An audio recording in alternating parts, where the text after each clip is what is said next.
heureux, réellement très heureux de vous retrouver. Surtout Raquel Garrido. Alors Mathieu, Raquel a quitté la politique avec votre pote Thomas VDB. Ça, on a fait un sketch. Vous avez ironisé sur ce départ. C'est quoi cette histoire? Ben non, on s'est dit, tiens, il faut quand même faire un truc là-dessus. Et ce qui me faisait marrer, moi, c'était, tiens, on va l'allumer, mais je suis dans le même cas qu'elle. Parce que moi, je bosse à Charlie Hebdo et je bosse également chez Bolloré. Et la technique, en fait, c'était de se dire qu'on pirate le système de l'intérieur. C'est-à-dire qu'on prend de l'argent à Bolloré, donc il en a moins. Alors, vous avez eu la gentillesse de nous donner la bande. On regarde à quoi ça ressemble. Bravo l'insoumise. Alors elle a vite fait son choix entre les convictions politiques et l'argent de Bolloré quand même. Non mais elle était les médias l'acculée, elle était défoncée de partout, fallait qu'elle fasse un choix. J'ai bien vu qu'elle était embêtée par les médias. Dès que le canard enchaînait, lui cherchait des papouilles, qu'est-ce qu'elle faisait elle? Hop, elle répondait sur Snap, Chat, Snapchat. Mais non, en un mot. Mais là l'avantage, Raquel, et t'as raison, c'est que tu vas pouvoir faire passer tes idées au travers de la télévision. Bah ouais, je trouve ça pas très logique. Mais c'est logique. Bah non, c'est pas compatible. Mais attends, même moi je suis nul en politique, Matt. Et je le sais très bien que tu peux pas. C'est comme si tu travailles à Buffalo Grill et que t'es vegan. C'est une belle comparaison que je fais là. Et puis les temps sont difficiles, il faut gagner sa vie, donc voilà. J'ai bien compris. Les temps sont difficiles, bien sûr. Il y a peu de temps encore, elle était dans la HLM, à l'habitation à loyer marital. De toute façon, toi, quoi que je dise, tu l'aimes pas. Donc j'arrive pas à la défendre. Mais c'est pas que je l'aime pas, c'est que moi j'aime bien quand les gens. Et pourtant, je connais rien en politique, hein. Mais j'aime bien quand les gens ils sont un peu cohérents. Bah ouais, tu peux pas. Par exemple, toi, tu bosses à Charlie Hebdo. Oui. Bah ouais, alors voilà, tu vas pas bosser à côté chez Bolloré. Tu vas... Hein? Et voilà, bravo. Bravo Mathieu.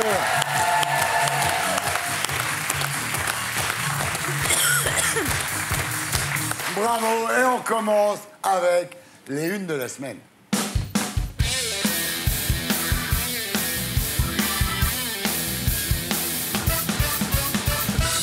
On commence avec vous, France. C'est quoi votre une de la semaine? J'ai pris un petit fait anecdotique, c'est Fillon. Fillon. Courage Fillon, parce que voilà, une page se tourne, il a payé, maintenant c'est fini. Enfin, la justice est passée, si tant est qu'on puisse appeler ça la justice d'ailleurs, parce que maintenant il y a quelques petits comptes à rendre. Mais enfin, moi, ce qui me laisse toujours perplexe, c'est que tous les gens de gauche qui ont été pris dans des histoires à peu près semblables, eux n'ont aucun compte à rendre auprès du parquet national financier. Vous pensez qu'il y a deux poids et deux mesures? Je pense qu'aujourd'hui, mais je dis ça, moi j'ai beaucoup de respect pour les magistrats. Révoltez-vous, France. Mais non, mais j'en ai rencontré beaucoup dans ma vie. Et vraiment, franchement, c'était des gens de haute qualité. Là, simplement, je parle au niveau du parquet national financier et de certaines enquêtes aussi, on voit que ce sont des juges militants, des juges politiques, et c'est de cette justice... Peut-être des juges du syndicat de la magistrature. Peut-être, exactement. Avec le mur des cons. Le mur des cons, voilà, bah c'est ça. Et ça, c'est une justice qui est en train de se barrer, une justice qui est en train de se foutre le camp en France. Voilà, c'est un coup de gueule parce que c'est ça, c'est quelque chose que tout le monde laisse faire, évidemment, une espèce de mollesse. S'il y avait que là-dessus que tout le monde laisse faire. Non, parce que c'est un des sujets. Si la République commence à partir en couille, ça commencera par là aussi, par la justice. Voilà.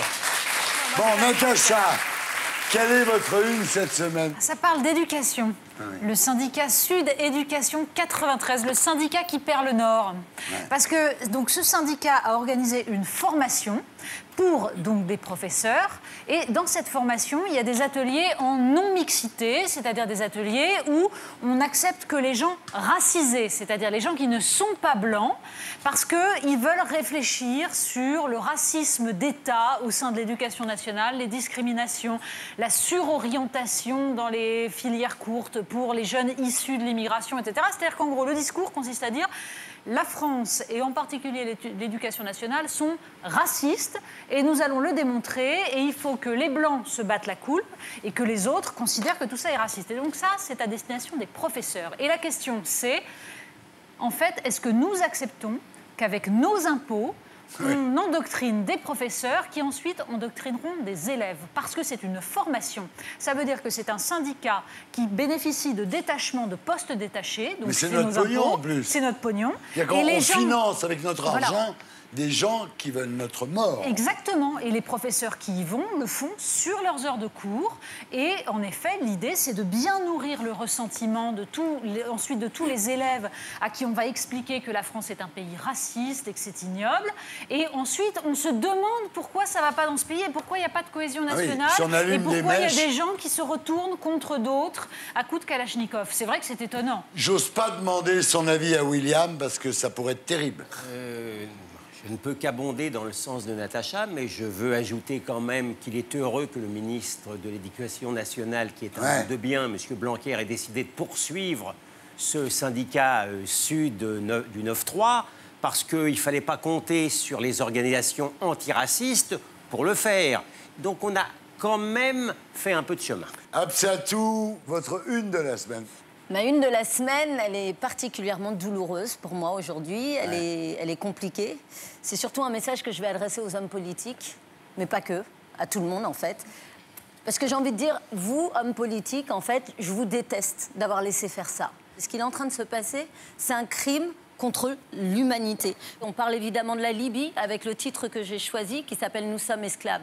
Oui, Emmanuel Macron en a parlé, oui, ils ont dénoncé. On n'élit pas des hommes politiques pour dénoncer, on élit des hommes politiques pour agir. J'ai honte également pour nos médias qui ont préféré le silence ou le chuchotement. Ah non, moi j'ai vu. Je finis. Non, on a vu les esclaves vendus en Libye. Tu peux dire ce que tu veux. Tu peux dire ce que tu veux. Moi, je dirais ce que j'ai envie de dire là sur cette une. Et j'ai envie de dire qu'ils ont préféré le silence et le chuchotement au hurlement qui aurait dû être le leur. Parce qu'ils sont capables de hurler et de nous passer en boucle des images scandaleuses. Et je trouve que là, ils ont chuchoté. Et ils n'ont pas hurlé face à la gravité de ce qu'il se passe. Donc voilà, en Libye, il y a des hommes et des femmes et des enfants qui sont effectivement vendus. Moi, je trouve que c'est une régression terrible de notre société.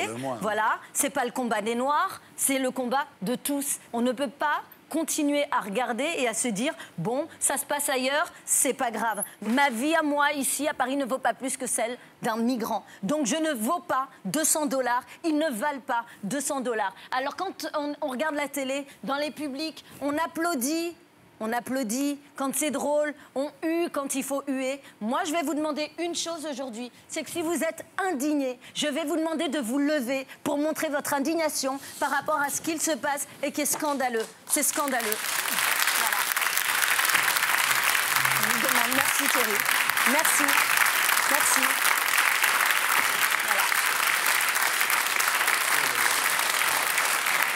J'ai les larmes aux yeux comme toi, Thierry. J'ai les larmes aux yeux comme toi. Je peux ajouter quelque chose ? C'est...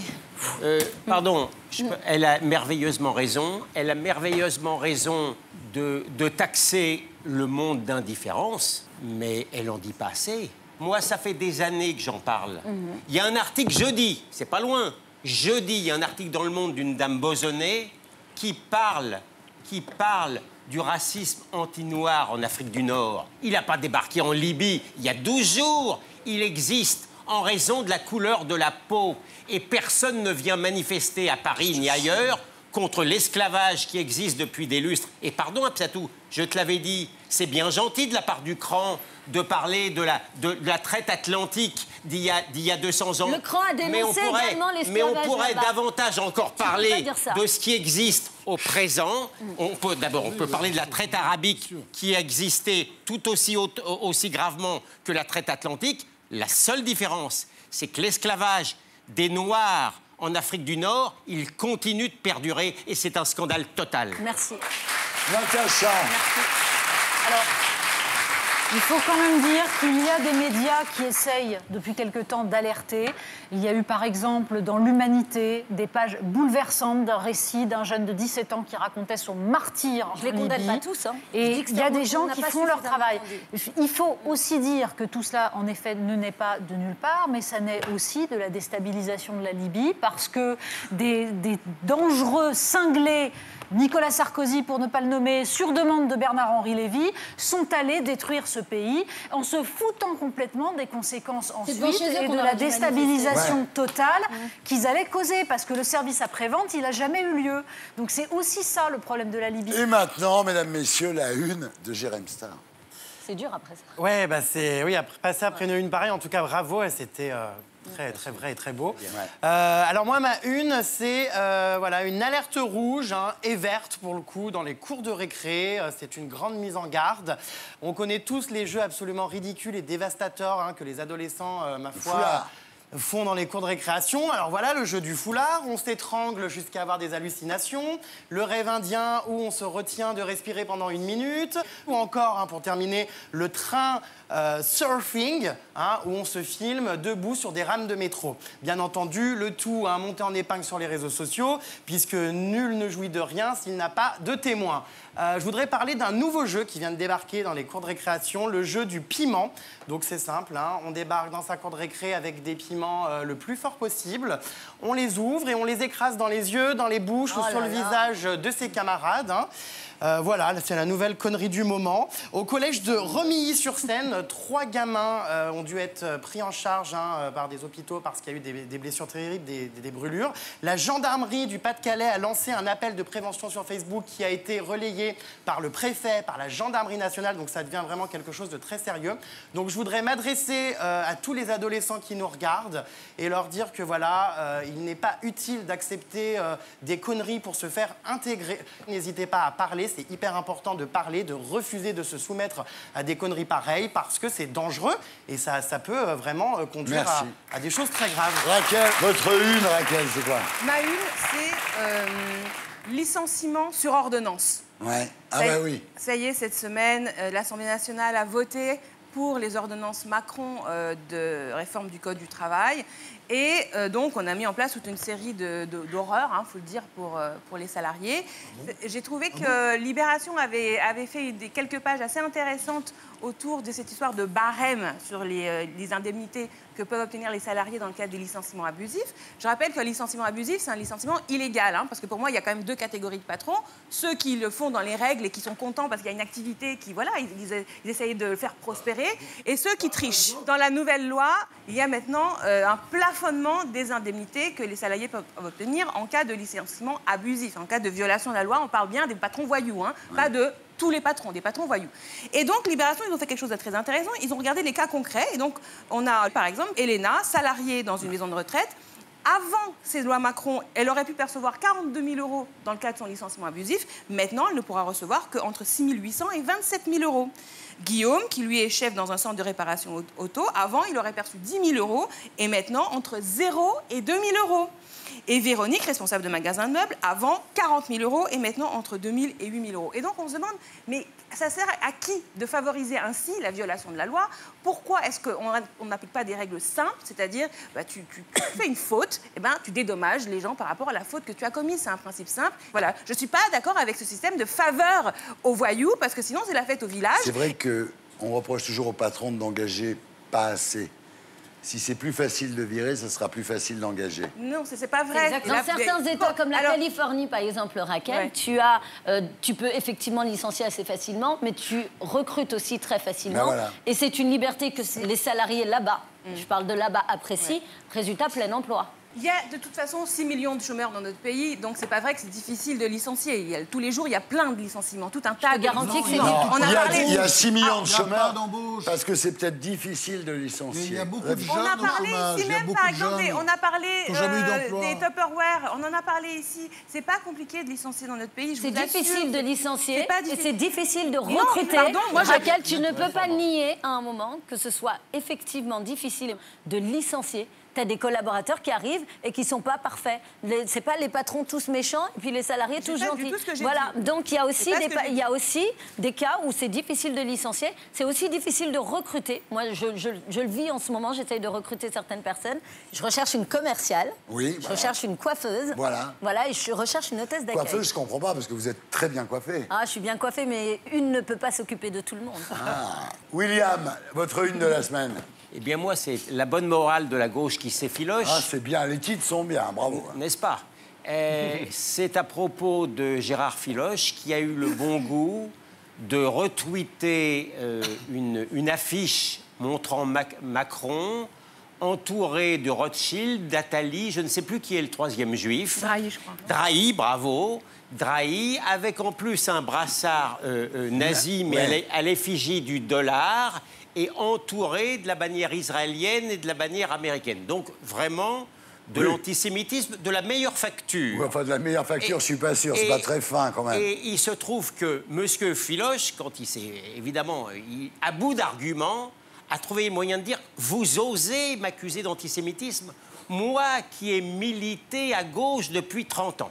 Il pensait sortir la martingale gagnante, l'amulette magique. En vérité, c'est une vieille ficelle maintenant qui, je l'ai dit, c'est Filoche. C'est Filoche totalement parce que personne n'a le monopole de l'antisémitisme, que ce soit à droite ou que ce soit à gauche. J'ai passé une bonne partie de ma vie intellectuelle à combattre cette hémiplégie morale qui faisait qu'on pensait que l'antisémitisme n'était uniquement qu'à l'extrême droite. Grâce à cette hémiplégie-là, l'extrême gauche s'en est donné à cœur joie et s'est senti autorisé pendant des lustres à pouvoir taper sur les Juifs ou sur Israël, à qui mieux mieux. Bien sûr, mais c'est fini, le masque est tombé. France voulait réagir à ça.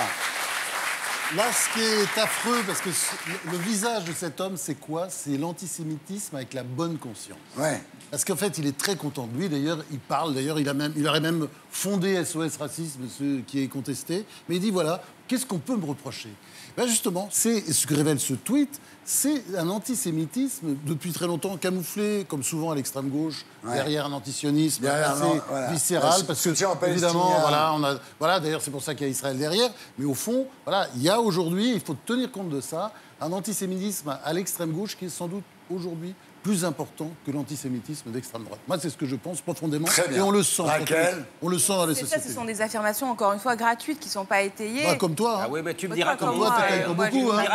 Sur Macron, tu n'as pas étayé beaucoup. Je ne vois pas du tout l'intérêt de faire des catégories d'antisémitisme, puisque j'espère quand même qu'on est tous d'accord pour dire qu'il faut lutter contre l'antisémitisme d'où qu'il vienne. C'est quand même assez simple. Moi, je suis contre. Contre quoi? Contre l'antisémitisme, l'appendicite, enfin, toutes les grandes causes. Et Hitler, j'aime pas ce type. Après, pour ce qui est de Gérard Filoche, comment dire, c'est un naufrage. Il dit qu'il, je sais pas, s'il était ivre, je ne sais pas. Ah, voilà. Je ne sais pas, je sais pas. C'est marrant comment vous essayez à chaque fois. Alors maintenant, c'est l'excuse éthylique. C'est quand même bizarre. Je pense, ceci étant, je pense que le soir où il a retweeté, il était un peu torché, Pépé. Il y a une règle sur Twitter, c'est never drink and tweet. Mathieu Manignan, alors votre une de la semaine. Alors moi, j'ai hésité jusqu'au dernier moment parce que, alors, il y a un truc qui est tombé très marrant. Il y a Igor Bogdanov, qui a été arrêté parce qu'il s'est introduit chez son ex-femme de nuit par effraction. Et j'aimerais juste... Exactement. Quand tu te lèves la nuit, que tu entends un bruit et que tu as Igor Bogdanov devant toi à 2h du matin, pauvre femme. Mais, non, mais ça n'a rien à voir avec Castaner. Alors, je voulais mettre Castaner parce que pour moi, c'est l'espoir. Je vous dis la vérité. Pour tous les mecs qui ont un accent comme nous, bien, voir un mec qui réussit comme ça, c'est un merveilleux message d'espoir. Voilà. C'est génial. Il est végétarien, mais il dévore les politiques. C'est Franz-Olivier Gisbert. Vous avez préparé quoi cette semaine? On va vous parler de Manuel Valls. Oui. Puisqu'on est allé le voir, on lui a posé quelques questions. À la con, mais enfin, il répond bien. Des questions de Simplet, un peu? Oui, un peu, voilà. C'est mon nouveau personnage. Simplet. Simplet reporter, voilà. Simplet reporter. On m'appelle Simplet. L'innocent du village. Hop! Natacha Polony, Iron Girl.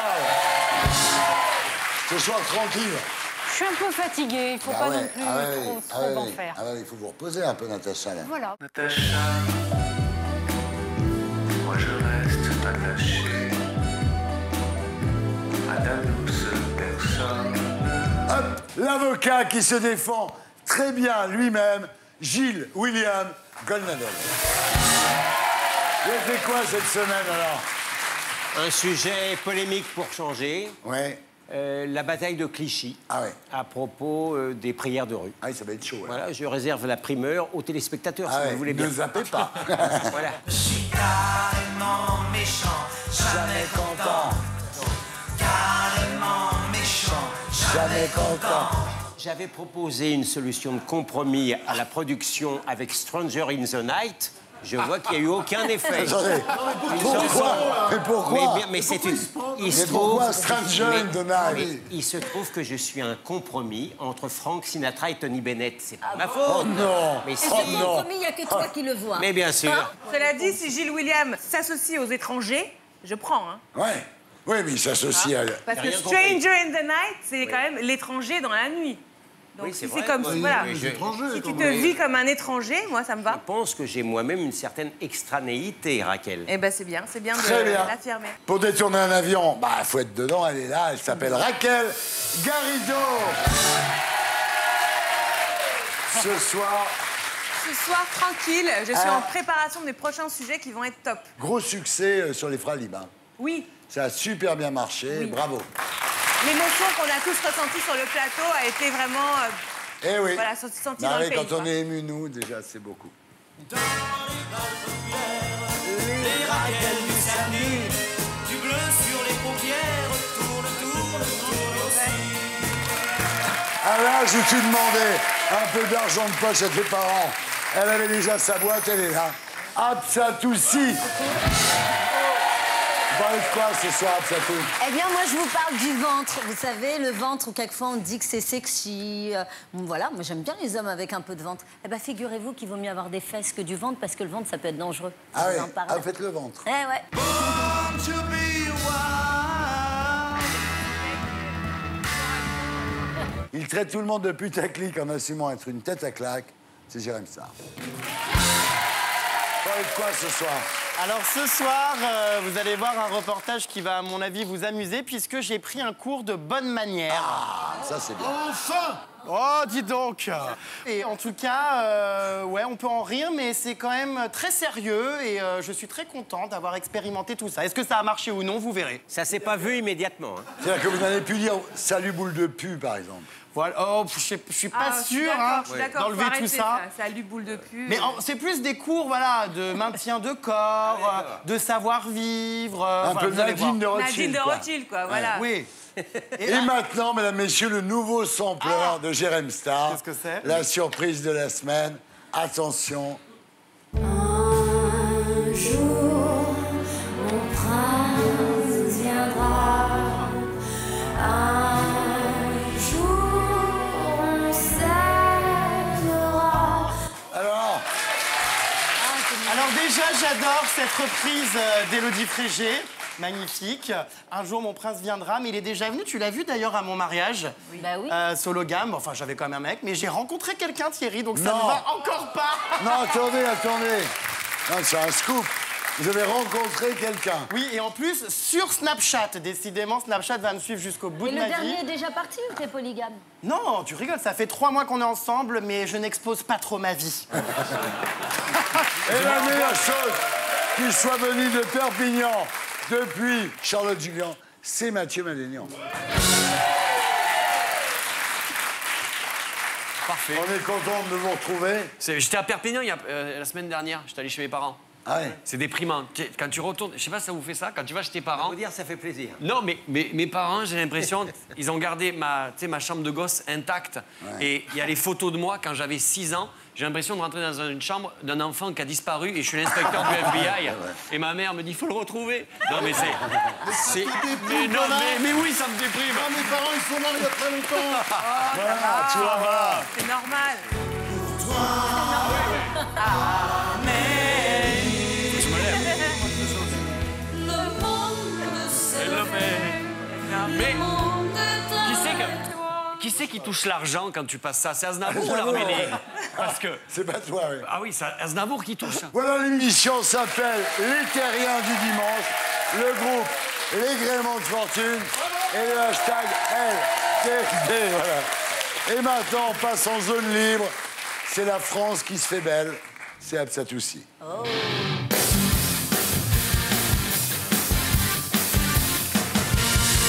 Alors ça, c'est vraiment une question de taille. Donc, comment avoir un ventre plat? Un sujet dont vous n'avez fait qu'une bouchée, Absatoussi. Alors attention, parce que moi, depuis ma grossesse, j'ai un nouveau meilleur ami.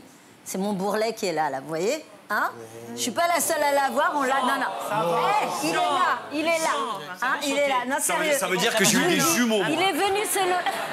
Il est venu se loger là, d'accord. Il veut pas partir. Moi, c'est pas grave, je l'appelle le ventre du bonheur, donc toutes les femmes doivent arrêter de complexer sur le sujet. Mais vous, les hommes, il est là, il s'installe, et plus il est là longtemps, et plus il reste.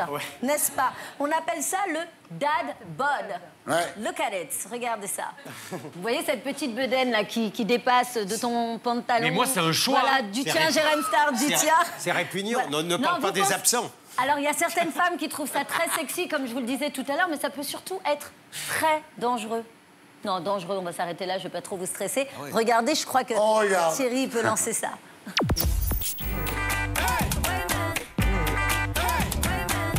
Avoir du ventre, c'est démontré au niveau médical, plus ça augmente, plus on va diminuer la longévité en bonne santé. Pour une femme, par exemple, avoir des grosses fesses, ça protège les maladies cardiovasculaires. Ah bon? Ah oui. Kim Kardashian est sauvée. Elle est sauvée, elle va lui centenaire. Par contre, le gras sur le ventre, c'est pas bon, ça augmente les risques cardiovasculaires. Donc plus le tour de taille est élevé, plus on s'expose à ne pas faire de vieux os. Déjà manger plutôt cuit, ça aide. Bien sûr, ne pas manger des déluges caloriques qui vont faire qu'on fait du gras. Et ça les bonbons, les gâteaux, le chocolat, tout ça. Pour les anniversaires, c'est très bien, les gâteaux. Tous les jours, les anniversaires. Oui. Non, là, ça va pas être terrible. C'est pas terrible, c'est pas recommandé. L'avocat numéro 1. Alors, c'est un aliment formidable. Moi, j'appelle ça le baume des intestins. Pourquoi? Parce que si vous prenez, par exemple, un burger avec des frites, du bacon, un taux calorique, vous mangez de l'avocat avec, ben, l'avocat va diminuer de 30% l'inflammation digestive. C'est formidable, parce que l'inflammation, c'est tout ce qui crée les problèmes. Le nombre de conneries qu'on peut entendre sur le ventre plat, il suffit de pas bouffer, c'est tout. Ah mais non, il suffit pas de pas bouffer, parce que si j'ai perdu 12 kilos en arrêtant de bouffer, ben oui. T'as le ventre plat maintenant? Montre-nous ça. Bah regarde. Ok, d'accord.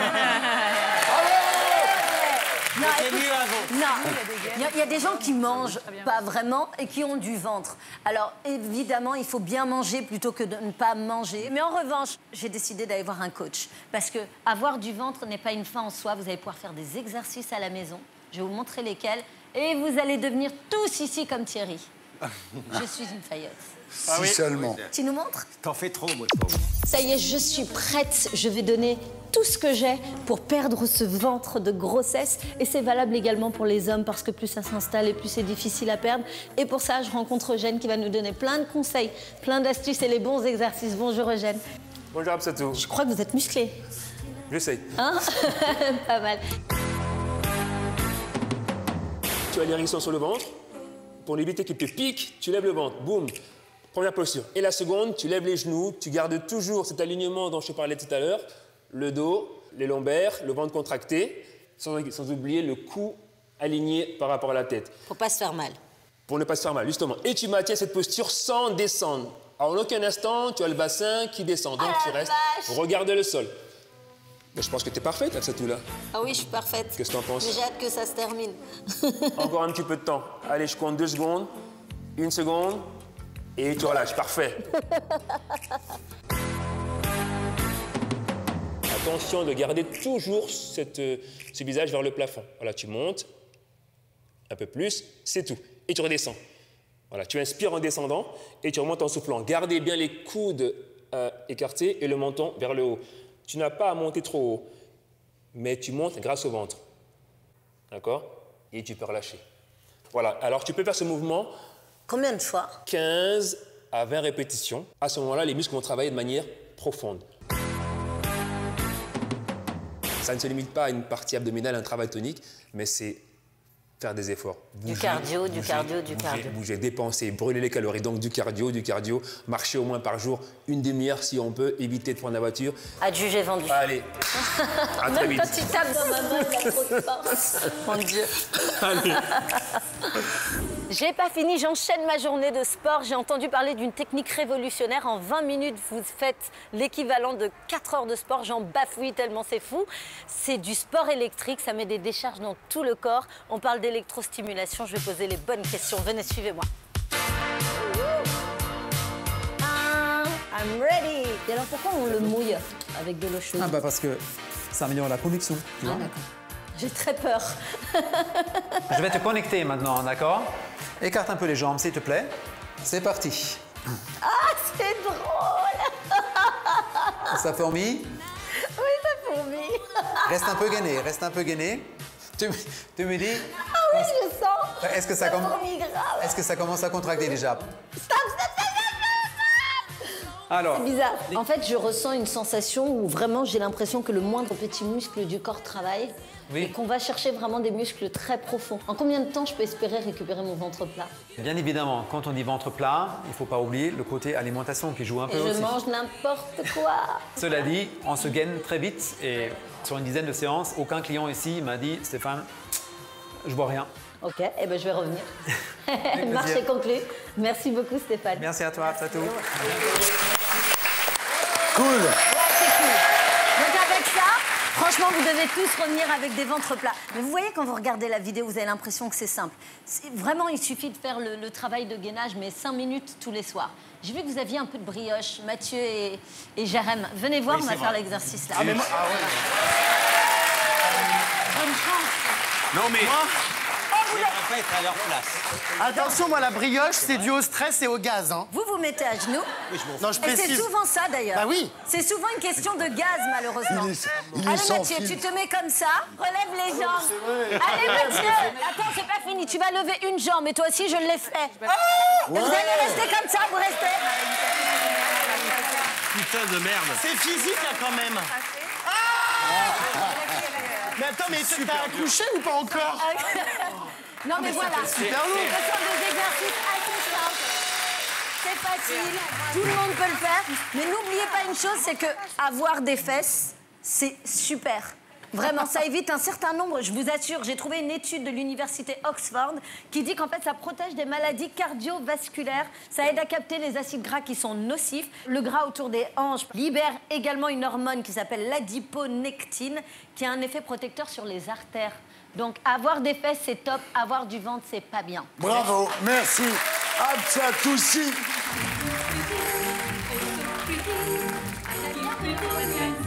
J'aime bien.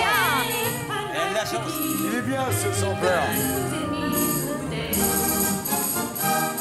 Et maintenant, les fausses infos qui sont plus vraies que les vraies et inversement, c'est fake, no fake.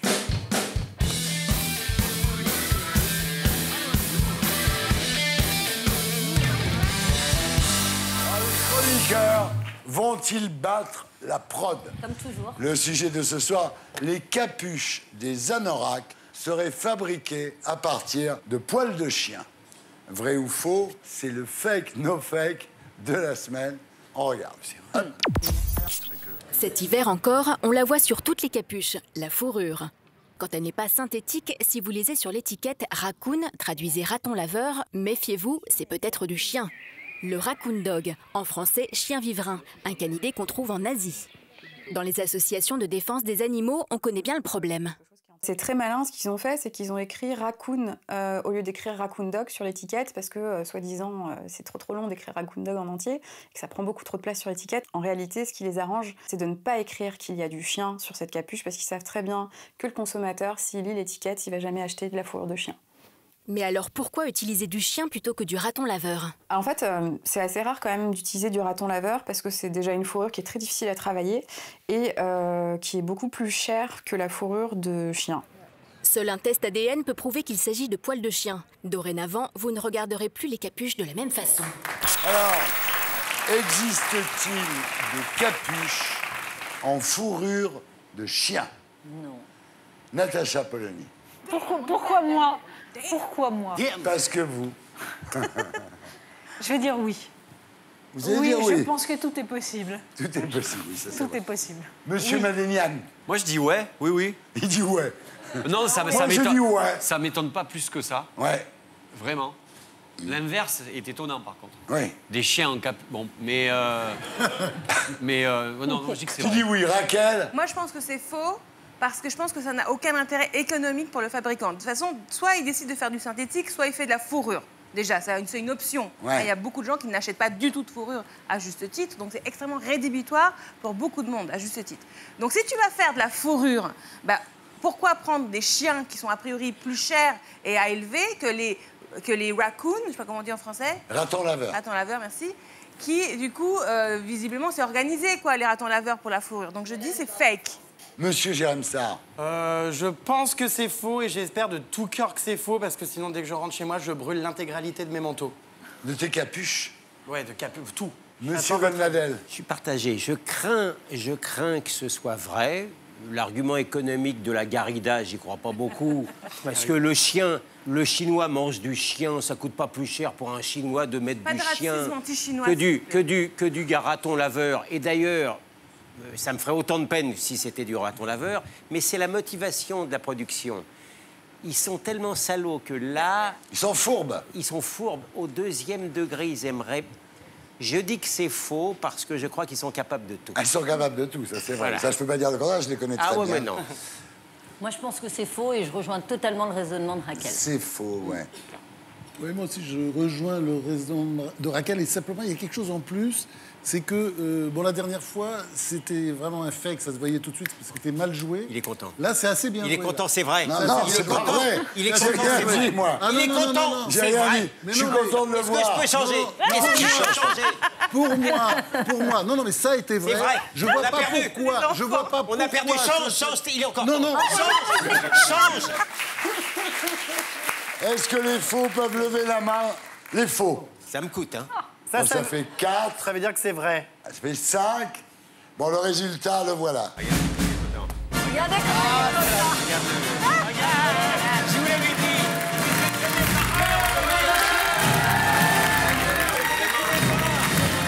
Vous m'écoutez pas. Bravo Stéphane. Non, c'est un sujet fabriqué par la production, mais c'est entièrement vrai.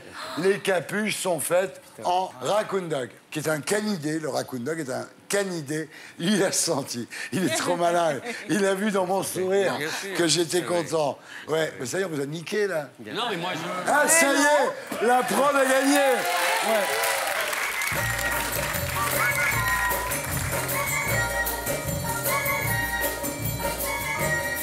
Ouais. Et maintenant, mesdames, messieurs, c'est l'heure des terriens de Tanguy Pastureau.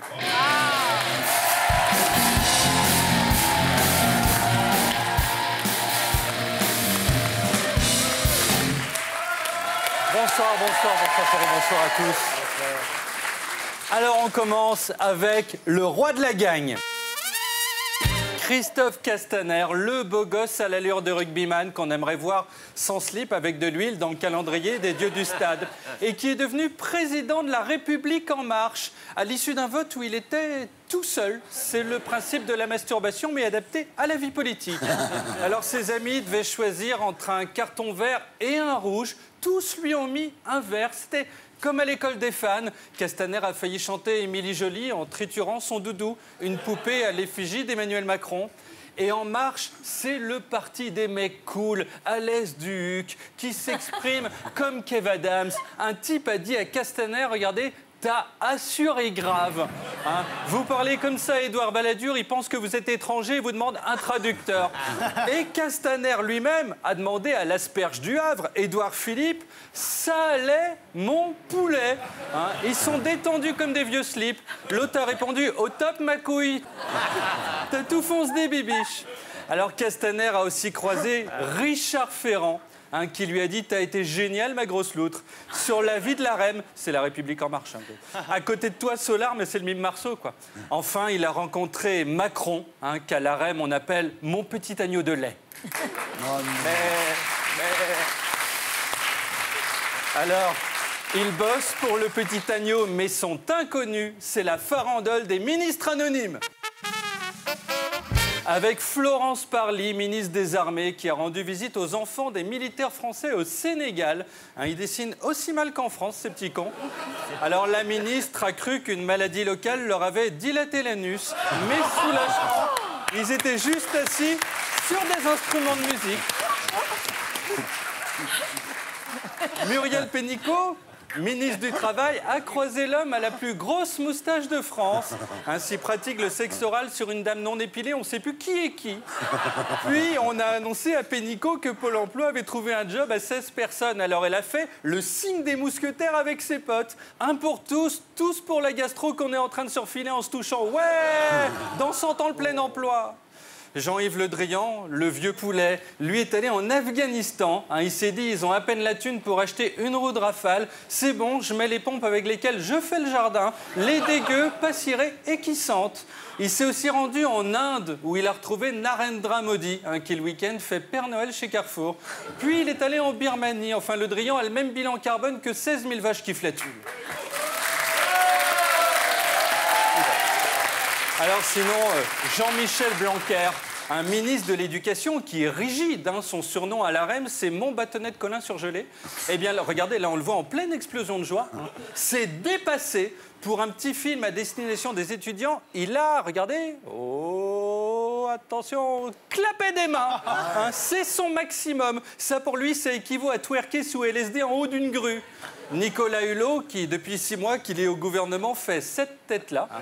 Et lui, aller à Brest en avion, le moyen de transport le moins écolo, enfin tout va bien. Ils n'ont plus un rond, donc il a voyagé avec Édouard Philippe, alias Magirafe, en classe éco, tous les deux collés serrés. Même quand vous faites un avion en papier, il y a plus de place. C'était pas un voyage, c'était un Tetris. S'ils ont fini le trajet sans qu'il y ait eu pénétration, c'est un miracle. Elisabeth Borne, ministre des Transports, s'est elle rendue à Roissy pour vérifier les vignettes des VTC. Elle, c'est Marie Pervenche. Vous la lâchez à l'aéroport, elle vérifie tout. Ensuite, elle a mis Titi, le chien renifleur de la douane, à la niche. Et elle a sniffé les valises une par une. Alors, le Premier ministre, Édouard Philippe, est lui allé au Maroc. Il a acheté du shit dans l'espoir de se faire renifler au retour par Elisabeth Borne. Et il a parlé devant une photo de Mohamed VI, prise quand il était tout jeune. Si nous, on faisait pareil avec Macron, qui là est jeune. On le verrait dans un cadre à l'âge de 7 ans en train de tirer sur son zizi. Puis, Édouard Philippe a disposé en randonnion tous ses ministres anonymes.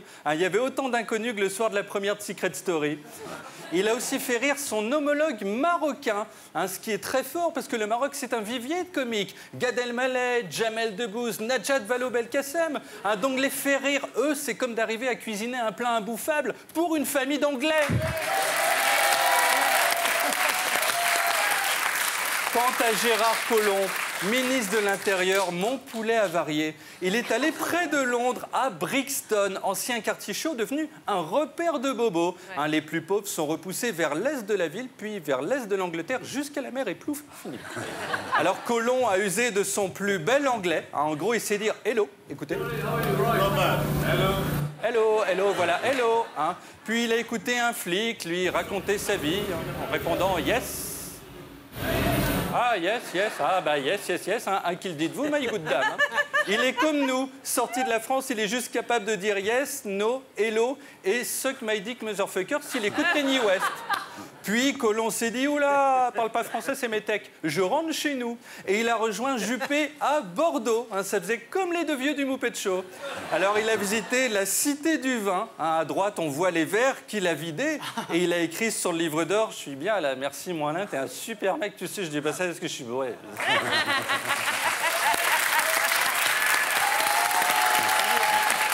On est en France. Enfin, le roi de la loose.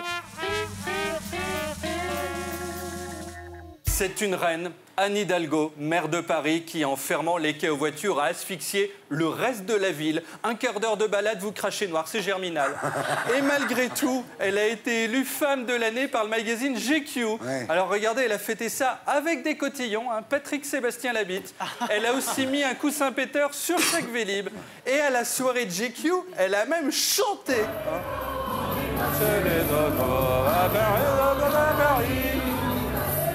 À Paris à vélo, au karaoké.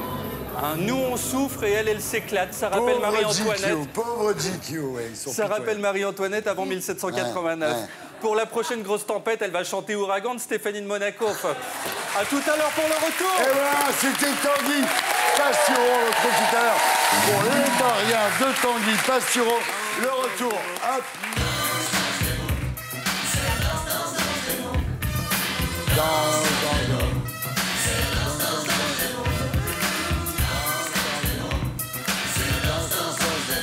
Et maintenant, mesdames, messieurs, on repasse en zone libre. C'est la France 2.0 par Jérém Star.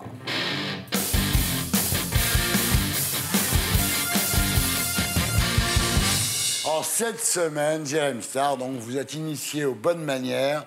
Vous n'y êtes pas allé avec le dos de la cuillère. Qu'est-ce que c'est que cette histoire?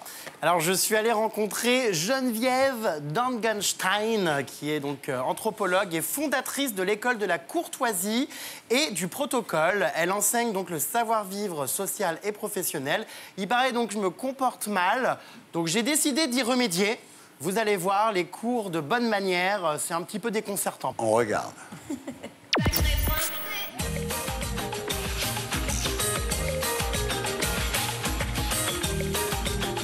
Bonjour. Je suis tout à fait honorée, mais c'est un peu familier quand même. Ah oui, mais moi je suis quelqu'un proche des gens. Ah, vous êtes proche des gens. Bon, enchanté. Enchanté. On ne dit pas non plus enchanté, mais enfin, on va voir tout ça tout à l'heure. Alors, asseyez-vous. Merci. On enlève les chaussures sur la moquette? Surtout pas. Ah, surtout pas. Non, mettez-vous devant le Luxembourg, tant qu'à faire. Alors, vous voyez, vous avez fait une petite faute. Ah bon? Quand je vous dis asseyez-vous, il ne faut pas vous asseoir parce que vous savez, vous me voyez encore debout. Ah oui. Donc, voilà. Peut-être que vous n'êtes pas chez un copain tout de suite. Puisque vous voulez apprendre certaines manières, je pense que quand vous êtes là pour la première fois chez quelqu'un, vous ne d'écartez pas les jambes, vous ne vous tenez pas comme sur la plage. Oh, dites donc. Quel âge avez-vous? Ah bon? Ah non, non, non, jamais, on ne demande jamais. Ah, mais pourquoi l'âge est tabou en France? C'est dingue. C'est pas vous qui allez changer les règles de la société. On ne demande jamais l'âge de quelqu'un. Comment vas-tu, boule de pu? Donc non, c'est pas possible, ça. Non, non, je pense que ce n'est pas assez drôle pour que vous puissiez... Oh bah si, c'est super marrant, non? Non, vous pouvez... On admet beaucoup de choses, mais il faut que ça soit vraiment drôle. Là, c'est seulement choquant. Quand on vous demande comment allez-vous, il faut toujours dire « oui, je vais très bien ». Ah bon? Quel est l'intérêt comme ça, si on me demande si je vais bien, que je réponde oui alors que je vais mal? Enfin, moi, je veux dire, je fais pas de manière. Si ça va pas et que j'ai envie de dire merde, je dis merde. Ben voilà, vous avez besoin de manière, justement. Oh là là! C'est dommage que vous n'ayez pas de manière, parce que vos mots n'intéressent personne. Pardon? Vos mots, M-A-U-X, n'intéressent absolument personne. Oh non, mais je hurle, elle me clash! Ah mais oui, et voilà, c'est comme ça. Vous prenez cette ligne-là. D'accord. Et vous vous tenez comme ça, comme si vous aviez quelque chose de très beau ici. Et... alors, attention. Mais qu'est-ce que c'est? Et ça, c'est pour que vous soyez sûr de bien vous tenir droit. Voilà. Elle est en train de me foutre en l'air tout ce que j'ai préparé depuis ce matin. Voilà. Ah bah oui, voilà, mais... Ah bah non, mais moi, vous savez, je me tiens extrêmement bien. Je peux même twerker, regardez. Ah! Oh my God, il chute, mais je peux même twerker avec un livre sur la tête, regardez.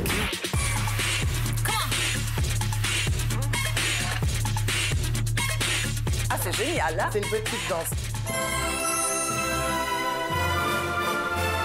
Ah, merde! Ah, je suis désolée, tous vos cachous. Ah, voilà, c'est pas des cachous, c'est du candérel. Voilà. Attendez, alors, vous n'avez pas besoin de faire ça. J'allais vous l'offrir, voilà.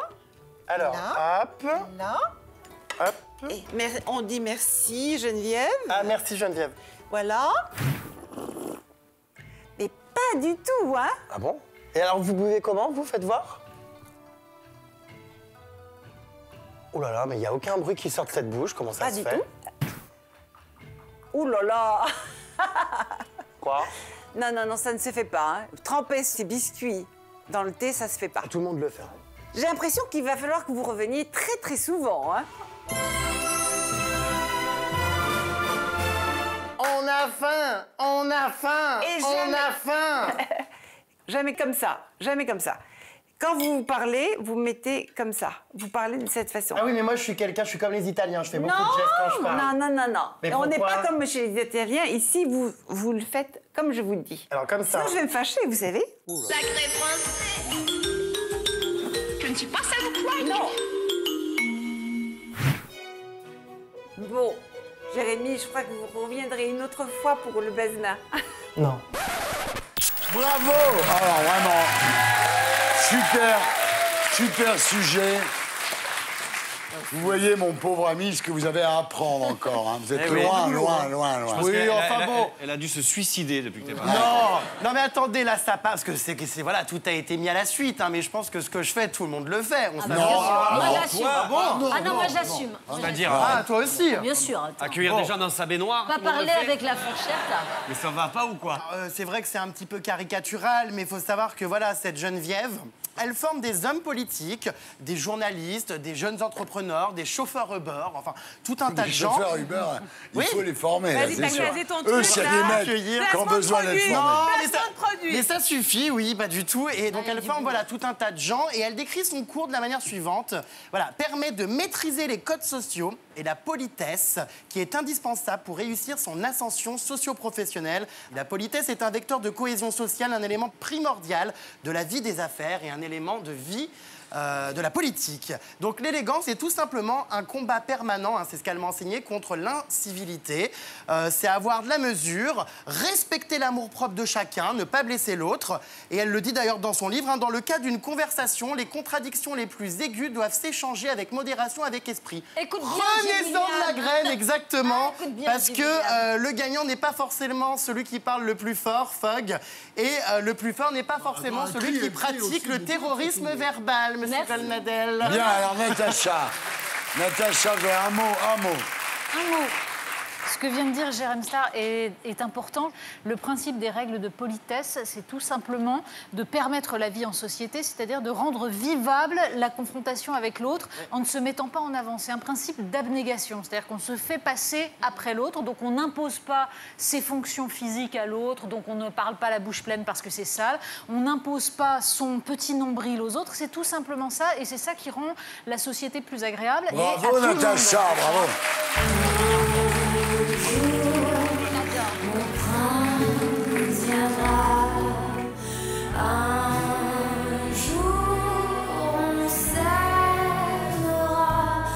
Voilà, c'était l'AP1 des Terriens du dimanche. L'émission qui vous aide à vous faire une opinion. On se retrouve après la pub avec la zone libre de Gilles William Golnadel sur les prières de rue. À tout de suite.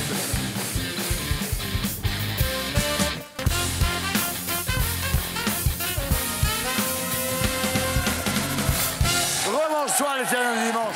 Nous sommes de retour sur Terre, toujours en compagnie de Franz Olivier Gisbert, de Natacha Polony, de Raquel Garrido, de Gilles William Golnadel, d'Absa Toussi, de Mathieu Madénian et de Jérém Starr. Et maintenant, mesdames, messieurs, on va jouer. La semaine dernière, c'est Raquel Garrido qui a gagné. Qui va remporter l'ours rouge cette semaine? C'est le winner de l'actu.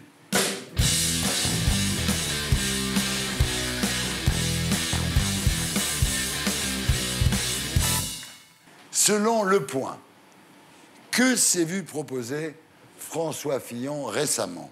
Un poste de conseiller à la Cour des comptes, du mannequinat pour une marque de prêt-à-porter masculin, une chronique sur l'automobile sur Radio Courtoisie, une publicité pour une crème dépilatoire des sourcils. Du mannequinat pour une marque de prêt-à-porter masculin. Bravo! Comment tu le sais? Je l'ai lu, cette anecdote m'a beaucoup fait rire, donc je l'ai retenu. Le plus sexy, c'est Castaner. Je suis sûre qu'il va se taper des contrats publicitaires, lui. Ouais. Kim Jong-un, moi j'aime bien. Ah oui, sympa. Oui, c'est pas pareil. Attention, d'où provient cette photo devenue virale sur le net et représentant Donald Trump? C'est une vue satellite de l'Atlas. C'est un kiwi un peu trop mûr. C'est l'oreille d'un chien. C'est l'anus d'un chat. Ou c'est une tumeur testiculaire. Moi Pourquoi tu fais ça? Je sais pas, à première vue, c'est l'oreille d'un chien, mais... C'est l'oreille d'un chien. C'est l'oreille d'un chien. Bravo, Natacha. Première vue. Un chien. Moi, j'aurais dit, à première vue, c'est une tumeur testiculaire. Non, c'est un chien qui s'appelle Je Chief. préfère pas aller vérifier. Bon, alors attention. Qui a dit, avec ma petite fille, on écoute du rap dans la voiture? Brigitte Macron, Catherine Deneuve, André Rieu ou Franz-Olivier Gisbert? Catherine Deneuve. T'as eu les réponses ou quoi? Ah non, pas du tout. Mais moi, j'aurais donné une fausse réponse, de toute façon. François-Olivier Gisbert, certainement Mais pas. t'excuses pas, t'as gagné, puis c'est tout. Tu es juste... C'est vrai. Bravo. Non, mais c'est dingue, Yves. C'est vrai que j'en viens à un point où il faut presque se justifier quoi, et s'excuser de gagner. Mais c'est dingue. Bien. Quel étrange détail dans la une du Time avec Macron a fait réagir les réseaux sociaux. On lui a gommé la pomme d'Adam. Une mouche semble s'être posée sur son oreille gauche. Il porte les cornes du diable, où le visage de Brigitte se reflète dans son œil droit. Les cornes. Les cornes. Ah oui, mais ça se voit en même temps. Regardez, regardez. C'est comme si vous disiez le ciel, il est bleu, bah non, il est bleu. voilà. Quoi. C'est facile, hein. Non, mais franchement, Pourquoi tu dévalorises comme ça? Une femme brillante J'ai comme pas toi critiqué devrait ta bonne refuser. réponse. Une femme brillante comme toi devrait refuser de répondre à une question aussi simple. C'est pour eux, ça. Moi, j'aurais bien aimé répondre à ça. Attends, j'en ai marre d'écouter ces conneries. Ça te va bien. Non, mais c'est troublant, hein. C'est quand même troublant, hein. Il a quand même le signe de la bête. Ouais. Ce mois-ci, les joueurs du PSG, Lucas et Marquinhos, sont tous les deux devenus papas. Savez-vous pour quelle raison ces naissances ont enflammé le web? La même mère. Ils ont tous les deux appelé leur enfant Paris. Leurs femmes respectives sont sœurs. Les naissances ont eu lieu pile 9 mois après la victoire du PSG contre le Barça. Ils ont tous les deux choisi Neymar comme parrain. Les naissances sont arrivées 9 mois exactement Bravo. après la victoire.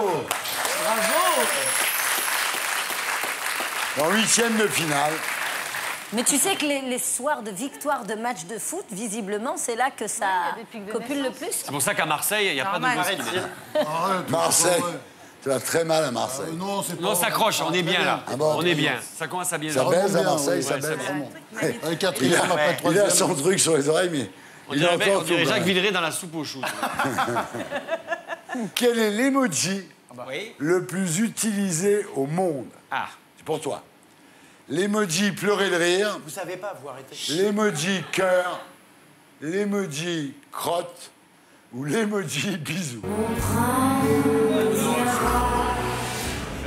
Alors, moi, en tout cas, c'est celui que j'utilise le plus, l'emoji qui pleure de rire. Ouais, bravo!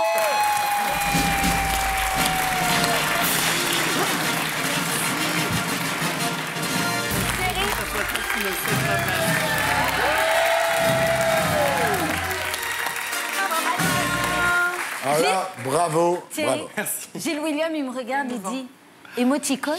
Émoticône, c'est Le ça qu'on pot, dit, bah le oui. pot. Il ne sait pas ce que Emoji. c'est. Il est un petit peu, Il c'est sait pas ce normal. que c'est un Et émoticône. non, mais Émoticône, Absatou, c'est déjà... à son âge, il est un petit comme peu les largué. emojis, c'est bah normal. Il est largué, le pauvre. Bah oui. Et C'est maintenant, triste, hein. on repasse en zone libre. C'est la France qui se fâche par Gilles William Golnadel.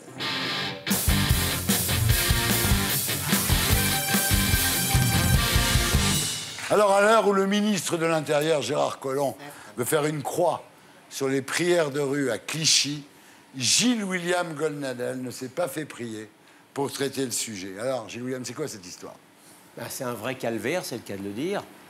Pour les habitants de Clichy, depuis 9 mois, vous avez certains musulmans qui organisent des prières de rue, qui sont aussi des manifestations, en prétendant qu'ils n'ont pas d'endroit pour prier, juste en face de la mairie, et ça pourrit simplement la circulation et la vie des commerçants. Alors, vous avez un maire excédé, et qui a été poussé par ses administrés, Rémi Museau, et quelques élus menés par Valérie Pécresse qui ont organisé une contre-manifestation, vous allez voir. Bon, on regarde, on regarde.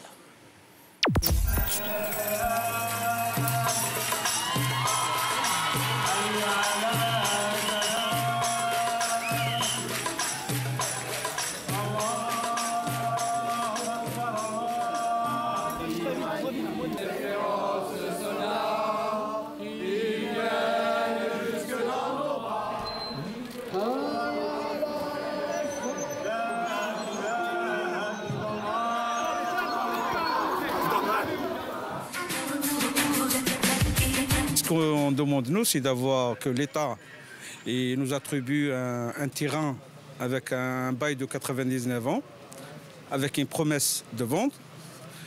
Et comme ça, on peut récolter de l'argent pour construire. Et après, on récolte de l'argent pour payer le terrain. C'est tout ce qu'on demande. C'est vrai que la mairie a proposé des locaux en périphérie de la ville pour faire la prière.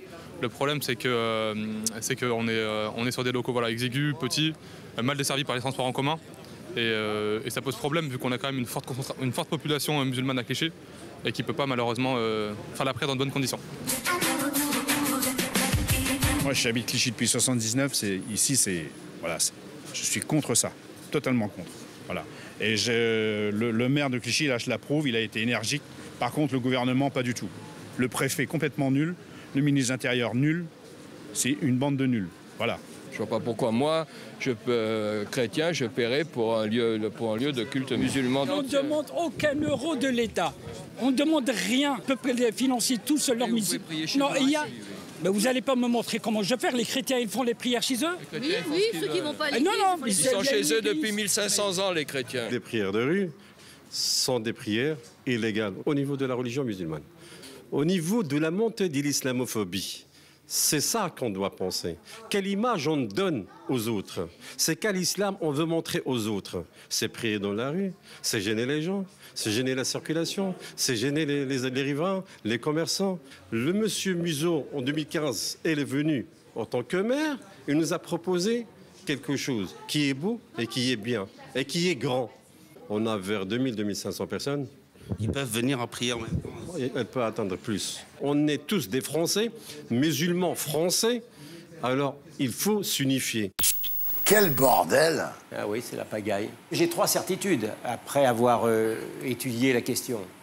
La première, c'est que ce n'est certainement pas la faute des musulmans dans leur globalité. Vous avez en vérité, c'est l'histoire d'une association un peu extrémiste qui a raconté n'importe quoi et qui est finalement dans une sorte de provocation ou de test à l'égard de la société française. Et il sait que la société française est complexée, elle est fragile et par conséquent, elle regarde jusqu'où elle peut aller. La deuxième certitude, c'est qu'il y a encore plus responsable que cette association-là, c'est l'État. Et à l'intérieur de cet État, vous avez un préfet qui a laissé faire et qui n'a pas fait du tout son boulot.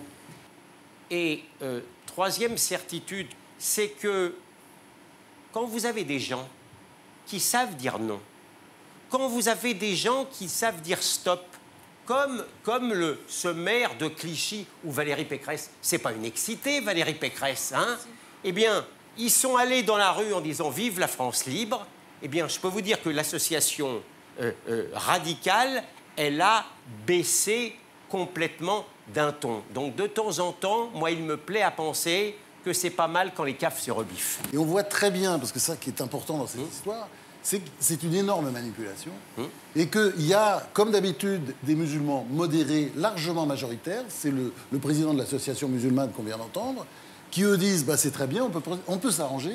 Et il y a les autres à côté qui font de la provocation parce qu'ils souhaitent évidemment casser la société française, monter les gens les uns contre les autres. Et c'est à ça qu'on arrive. Et c'est vrai que c'est absolument sidérant parce que si ce genre d'affaires se déroule partout, je ne sais pas comment cette histoire va finir. Absatou. Moi, je suis musulmane. Je ne devrais pas le dire ici sur ce plateau parce que pour moi, la religion, c'est à la maison. J'ai pas envie de voir ces prières de rue. Je suis pour le fait... C'est interdit par la loi, d'ailleurs, faut bien le dire. Non, en fait, la loi, elle dit que les gens sont libres. La liberté de conscience garantit donc le droit de prier dans dans la rue. Ce qui est interdit, c'est de gêner. Ce qui est interdit, c'est d'empêcher la circulation. D'où l'idée de la voilà. rue. Voilà, ça évidemment. Donc moi, je suis pas pour ces prières de rue qui, en plus, créent une confrontation entre ces élus de la République et ces musulmans qui fait monter le Front National, qui me fait monter la peur, qui fait monter tout ça. Ouais, mais je répète encore haut et fort que, évidemment, tous les musulmans de France ne sont pas non plus d'avis pour ce genre de choses. Il me semblait l'avoir dit. Natacha Polony. Je me souviens, moi, comme jeune journaliste, d'avoir voulu faire des articles pour donner la parole, je disais, à des musulmans laïcs. Et j'avais des gens qui me répondaient dans des rédactions de journaux, mais c'est contradictoire, musulmans laïcs. C'est-à-dire qu'on avait des journalistes qui n'étaient pas capables de comprendre qu'on peut être croyant musulman ou croyant catholique ou n'importe où, croyant orthodoxe, et être laïque, c'est-à-dire profondément attaché à la neutralité de l'espace public. Ça prouve où on en est de la perception de ce qu'est la laïcité à la française. Donc donnons la parole à des gens qui sont musulmans croyants, mais qui respectent la laïcité. Un mot, Garrido. Un mot. La laïcité commande la séparation entre l'intime et le public. Et il ne peut pas y avoir d'organisation de culte dans l'espace qui nous est commun, parce que sinon c'est la guerre. Quand vous avez dans une petite ville, dans un village, une procession avec un curé qui porte un truc. C'est un problème aussi. Et qui bloque la rue parce qu'il y a une procession. Oui, c'est un problème aussi. La loi par rapport à cela prévoit un certain nombre d'exceptions autour des journées du 15 août, par exemple, mais il ne faut pas exagérer.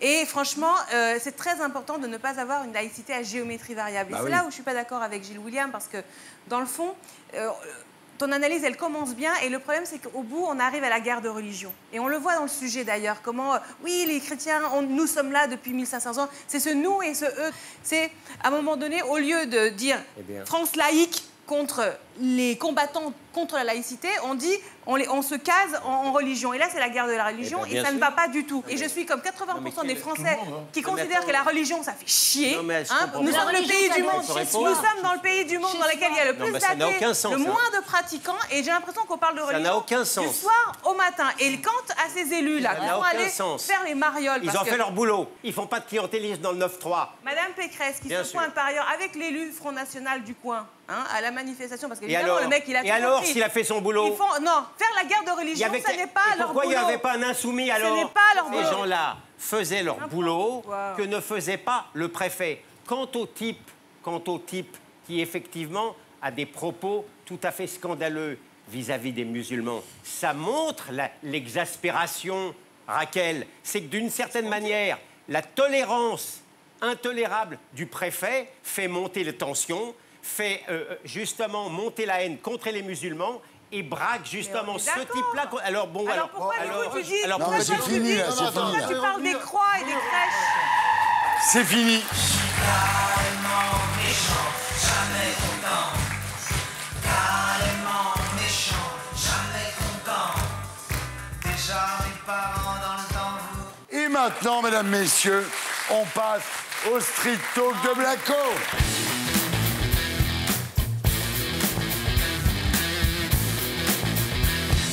Alors, la ministre de la Santé, Agnès Buzyn, a allumé le feu en promettant d'agir fermement sur la représentation du tabac dans les films français. Le clap de fin de la cigarette au cinéma, est-ce une bonne idée? C'est le Street Talk de Blacko. Vous le savez, au Terrien du Dimanche, on adore aller au cinéma.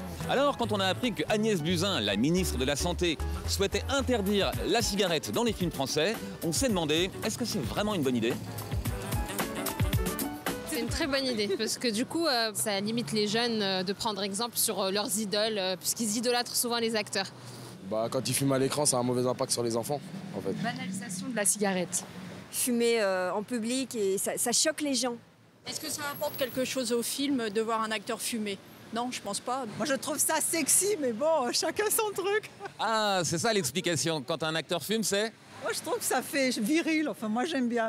On a toujours vu les grands acteurs fumer, les Ventura, Gabin, enfin, tous ces gens-là. Je trouve ça lamentable. Qu'est-ce qu'il y a? Les fumeurs ne sont pas des personnes. Les fumeurs n'ont pas le droit d'exister, n'ont pas le droit d'être représentés. Après, au cinéma, on montre plein de choses qu'il faudrait pas faire, genre, je sais pas, la drogue, la prostitution. On interdit tout, quoi. À ce moment-là, le tabac, demain l'alcool. Ouais, c'est vrai qu'on picole pas mal dans les films aussi. Ouais. Et ça, c'est cool. Comment ça, c'est cool? Mais pas du tout, c'est dangereux pour la santé. Oui, c'est dangereux, faut pas. Après, il y a aussi plusieurs scènes... Ah, les scènes de cul. Ah, c'est ça, exactement. Il faudrait les enlever aussi, du coup. Pour les enfants, comme quoi ce serait genre trop choquant ou... On interdit tout, ben oui, on interdit de porter des talons aussi parce que c'est mauvais pour les lombaires. Quand les gens roulent à plus de 100 à l'heure en ville, c'est un mauvais exemple. C'est vrai, mais bon. C'est un film, quoi. Ça sort de la réalité, c'est le but. Mais est-ce qu'on peut pas dire la même chose pour la clope, du coup Non, c'est pas pareil. C'est pas pareil. La clope, c'est un mauvais exemple. Enfin, c'est un mauvais geste. Alors que, bon... Les armes à feu, non? Si, c'en est un. Les armes à feu aussi, allez. Non. Les armes à feu, tout. On se fait des câlins dans les films, c'est mieux, je pense. Et aussi, dans les films, tous les acteurs doivent manger 5 fruits et 5 légumes. Par jour, ouais, c'est ça. Alors évidemment, si les personnages des films français n'ont plus le droit de fumer de cigarettes, ben, il leur restera ça, la cigarette électronique, mais c'est moins sexy. Bravo et merci à Stéphane Blakowski. La fin du tabac dans les films français, c'est une bonne idée.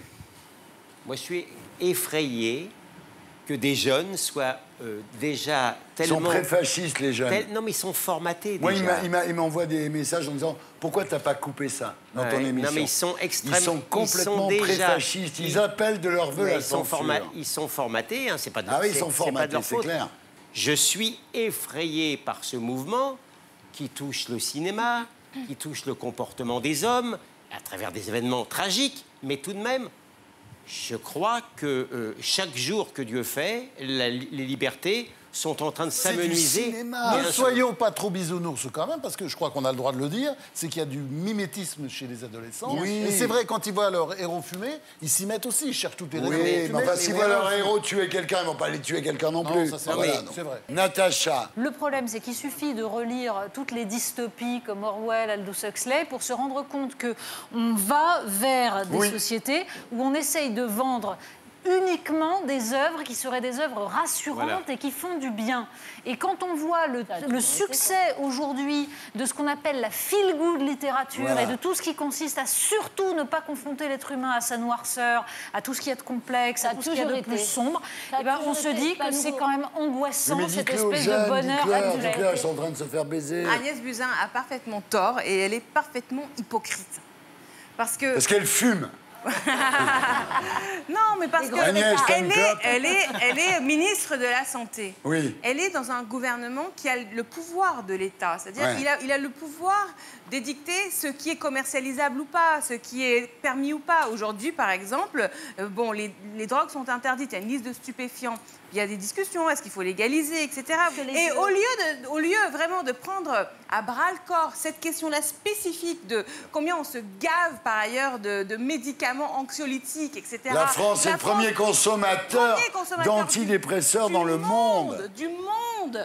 On se gave de tous ces produits qui nous léthargisent. Et c'est vraiment faire semblant de faire quelque chose. Bravo, on va rester là-dessus. Bravo. Et on passe maintenant à la preuve par l'image.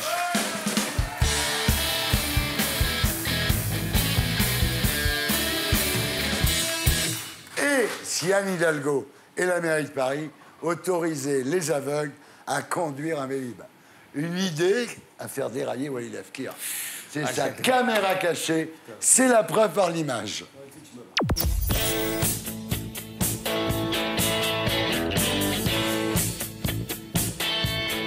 Nous, les non-voyants, maintenant, on peut profiter des Vélib. C'est pas difficile pour rouler dans la rue? En fait, moi, je me suis mis au vélo parce qu'en fait, on m'a enlevé mon permis de conduire. Donc pour moi, le vélo, c'est plus pratique, quoi.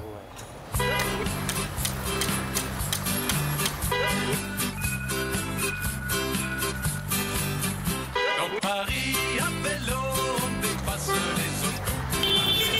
Dans Paris, on dépasse les taxis. Vous êtes extraordinaire. Mais il faut pas se laisser abattre. C'est dur là, parce qu'il n'y a pas de piste cyclable.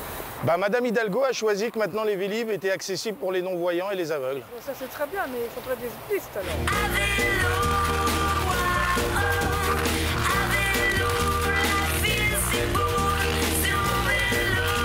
Allez-y, madame, c'est feu rouge.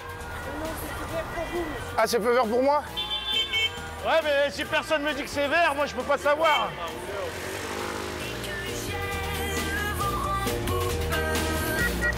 Oui. Restez pas au milieu là de la route. Bah, il est rouge le feu là. Non, non, il n'y a pas de feu ici. Ah ouais? Allez là-bas. Oh, oh, oh, oh, arrête-toi là, arrête-toi.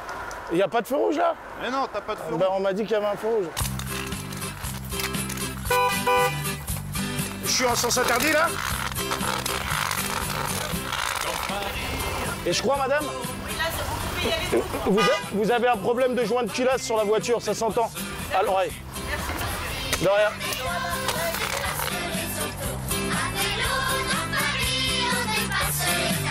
Faire du vélo, c'est pas impossible, quoi. Et si la ville de Paris l'a permis, je pense que c'est... Parce que par exemple, votre cale, elle va juste à la limite de la roue avant, donc s'il y a un obstacle qui arrive juste devant, vous allez vous le prendre. Mais là, justement, la semaine prochaine, je reçois ma longue canne. Il y a 1 mètre de plus pour vraiment toucher un peu plus loin. Quand on partait de bon matin, quand on partait sur les chemins, à bicyclette. Je vais vous aider, mais c'est dangereux ça, ce que vous faites. Non, mais parce qu'ils ont permis les Vélib pour les mais c'est n'importe quoi. Ah ouais, je suis ressorti de la... Je suis où là? Je suis vers la Tour Eiffel. Venez. Non, non, vous n'êtes pas à la Tour Eiffel. Venez, je vais vous aider. Ah bah, j'étais censé être à la Tour Eiffel. Suivez-moi, monsieur, suivez-moi. Venez, suivez-moi. Qui c'est qui a autorisé à rouler comme ça? La mairie de Paris. Madame Hidalgo, bien vu pour les Vélib. Bravo! Bravo Walid Afkir! Bravo! Il n'y a pas de débat. Il n'y a pas de débat. On peut dire du bien des Parisiens, ils sont gentils quand même. Oui, mais il n'y en a qu'un.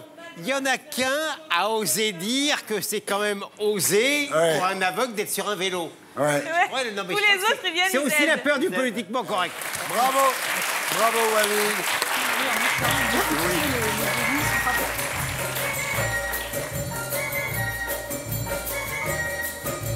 Et maintenant, mesdames, messieurs, c'est le retour des terriens de Tanguy Pastureau.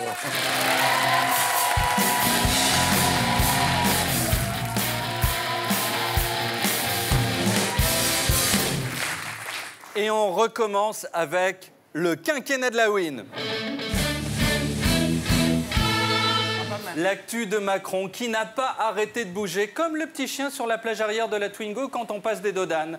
Alors il a d'abord rencontré le Premier ministre libanais Saad Hariri à qui il a fait son gros regard de tombeur. Même au mondial du Zouk Love, on vous mate pas comme ça. Puis, n'en pouvant plus de désir, ils sont montés à la chambre, main dans la main. Brigitte les attendait avec un masque. 50 nuances de Macron. C'est comme Grey mais en sexe oriental. Ensuite, Macron a rencontré tous les politiques du pays, comme Ruquier dans son émission, mais sans Christine Angot, donc ça s'est bien passé. Il a reçu Gérard Larcher, un président du Sénat. Alors, dans les textes, c'est lui qui le remplacera si jamais il décède, lors d'une soirée slip de cuir avec Saad Hariri, où il a un petit peu trop forcé. Larcher avait un sachet de cyanure dans sa poche, mais pas de bol, Macron n'a pas voulu boire de coup. Il a reçu aussi Rachid Temal, qui assure l'intérim à la tête du PS. Au départ, il voulait un job de tourneur-fraiseur, mais l'agence ADECO n'avait pas. Il a dû se rabattre sur un poste moins bien. Il a reçu Nicolas Dupont-Aignan. Ah, t'es déjà debout? Oui, moi je m'assois jamais. Debout la France. Il a reçu Pierre Laurent du Parti communiste et 3 copains. Macron a donc vu en une fois 4 communistes, plus que dans toute sa vie. Pour lui, c'est exotique. C'est comme nous quand on va aux Eaux de Beauval voir les pandas. Il a reçu Marine Le Pen, qu'il a écrasée au mois de mai à l'oral. Alors cette fois, elle est restée très calme, elle avait bossé. Elle a juste 6 mois de retard, c'est la candidate SNCF. Macron a reçu Jean-Luc Mélenchon, qui a pu visiter l'Élysée, maison qui était la sienne à 600 000 voix près. C'est pas passé loin, comme nous quand on a 4 € d'apport et qu'on envisage d'acheter une villa sur la côte. Enfin, Macron a reçu François Bayrou, le Béarnais des Cati, à qui il a tendu la main, mais l'autre a voulu un bisou. Macron lui a dit, par contre, je te fais pas monter, il y a déjà Hariri. Et à Bibi. Allez, un tour à droite, à tribord toutes. avec Christian Estrosi, maire de Nice, qui a marché à côté de la voie ferrée. Il a la vie d'une vache. Vous le retrouverez en février au Salon de l'Agriculture, au stand PACA. On pourra le caresser. Florian Philippot des Patriotes, qui dispose d'un budget com de 14 €, s'est retrouvé coincé dans un placard glauque à parler à un appareil photo. Ces vidéos sont référencées dans la catégorie amateur du site Pornhub, parce que le résultat ressemble à du X moldave. Non mais enfin Marine, mais on laisse pas son bébé dans un coin. Laurent Wauquiez, le loup gris de la droite qui en a dans le calcif, a enchaîné les meetings avec derrière lui ses fans tous en train de mater son boule. Il a l'existence de Kim Kardashian sans la chirurgie. Et il est mais de plus en plus tactile. Cette semaine, il a harcelé sexuellement René, un militant. Le DJ a fait partir la chanson de la boum, ils ont se levé. Puis il a attrapé une dame par la tête en lui disant « Je vais te prendre la bouche, Hortense ». C'est chaud, il va être élu, mais à Pigalle.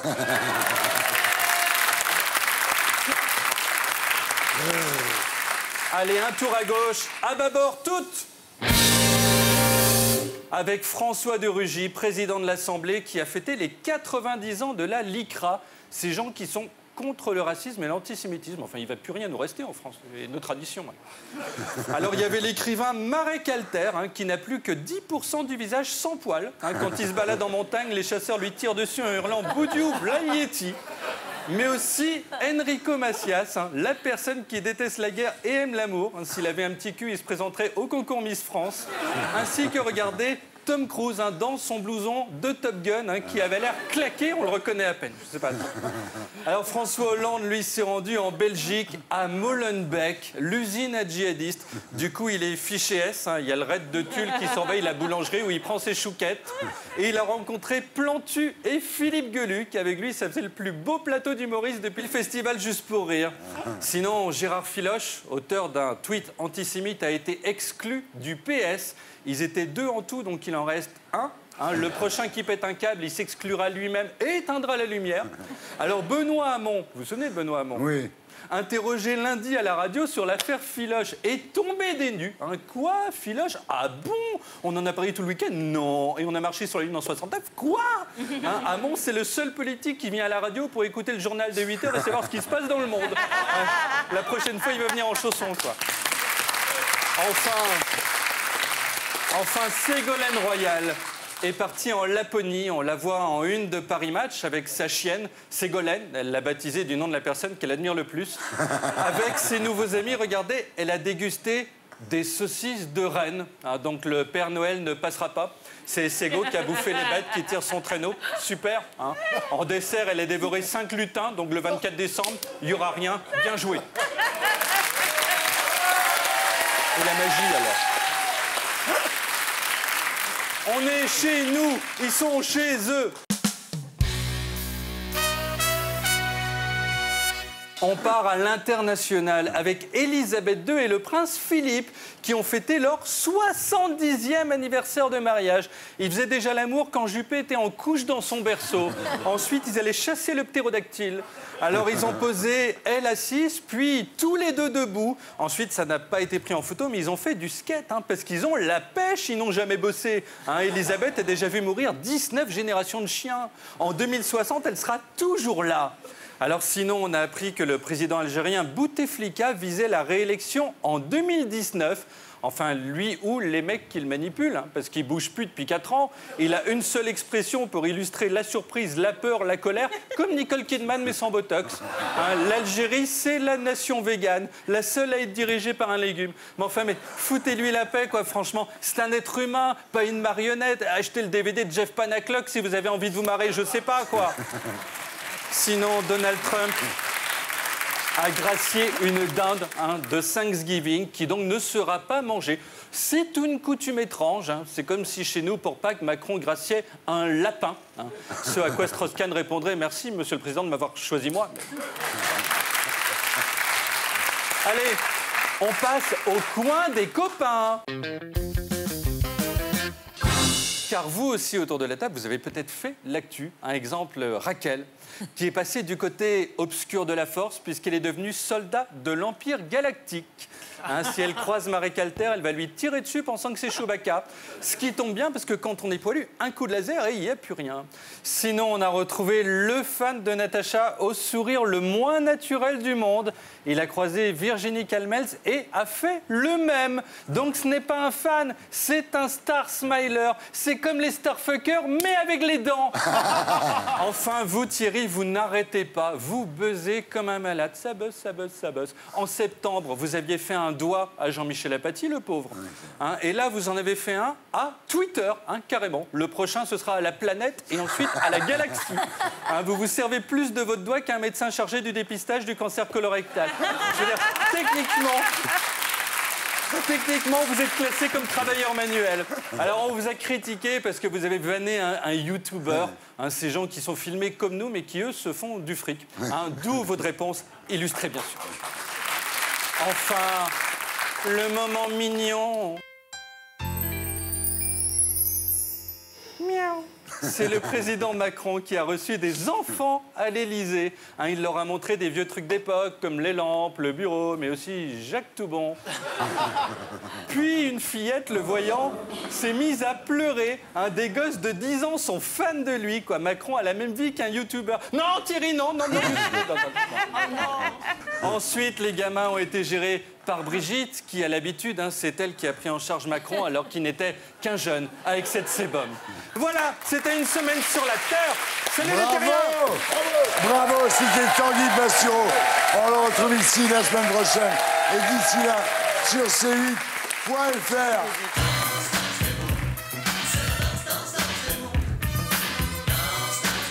Et maintenant, mesdames, messieurs, on repasse en zone libre. C'est la France d'en haut, par Olivier Gisbert.